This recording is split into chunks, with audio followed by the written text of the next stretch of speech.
Imagine this. Your country's leaders know the most vulnerable are getting raped, beaten, and trampled, yet turn a blind eye just for political gain. It's not just heartbreaking, it's unbelievable.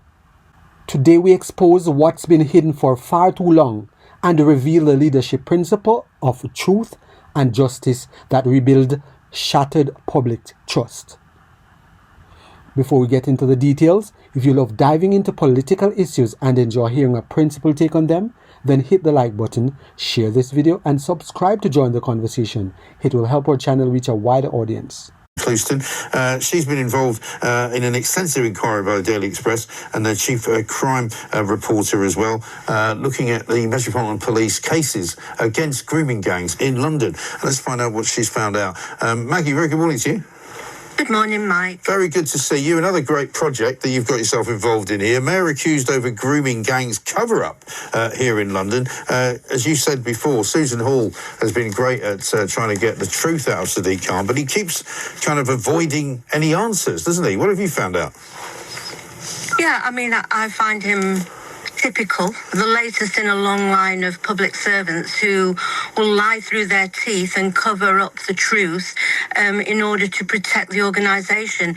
I've got the greatest respect for Susan, who would not let Sadiq Khan off the hook, and then to Zach and Callum, who went out and did a deep dive into what, let me make it clear, they have only been able to look at what is already in the public arena. But even with looking at that, it's very clear that Sadiq Khan was using smoke and mirrors to conceal what he must know is really going on in London. And this is just the latest in a long line, Mike, of different towns and cities where the authorities have tried to conceal the truth until it was very clear that it was going to be impossible to cover it up any longer.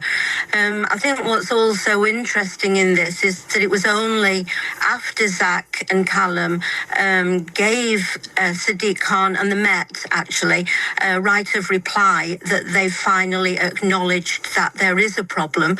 And that was 24 hours after the deadline for their right to reply. So my involvement in this was looking at the cases that Zach and Callum had uncovered and looking at them with my experience and assessing whether I felt that they are a similar pattern that we've seen in Rochdale, in Rotherham, in Telford, in Huddersfield, Keighley. And in my opinion, several of those cases absolutely were. Yeah. So do you think it's a cover-up as well? Yeah, 100%. It took me 10 years to get GMP to acknowledge that Rochdale had been borderline incompetence. It took 20 years to get the cover-up in Manchester reinvestigated. We've seen the same in Rotherham, and we've seen the same all through the country. And it is like a pack of cards, Mike. I think that people power and shows like you and other media people who have kept the spotlight on it is the only reason that we are, the whole country knows really what's gone on. I would take this further, though, and I would bring into it this new so-called national inquiry. You'll remember that Keir Starmer, when Donald Trump attacked Sadiq Khan, Keir Starmer said that, Sadiq Khan was a very good friend of his. You look at the new national inquiry and I see what's going on behind the scenes, that there is no attempt to uncover the truth there. They're trying to water down this new inquiry. They can't get a judge to chair it. They're not deciding which areas are going to be involved.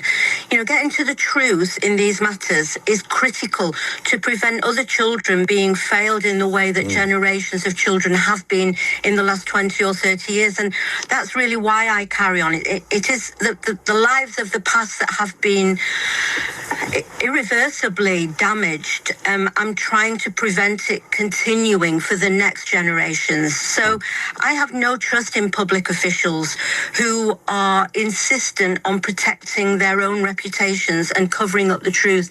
But it's not going to go away, Mike, now. The cat's out of the bag. And this is the latest in a long line of other cover-ups, I would say. The sad part of it is that Sometimes the cover-up is worse than the crime.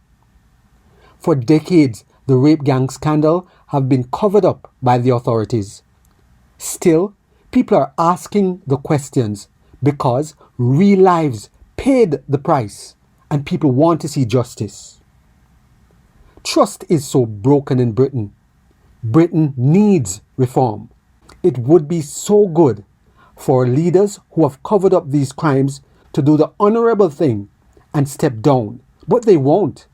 Their power and position is more important than the interest of the people. All that is left is our voices and our votes. Whenever you get the opportunity, don't sit down.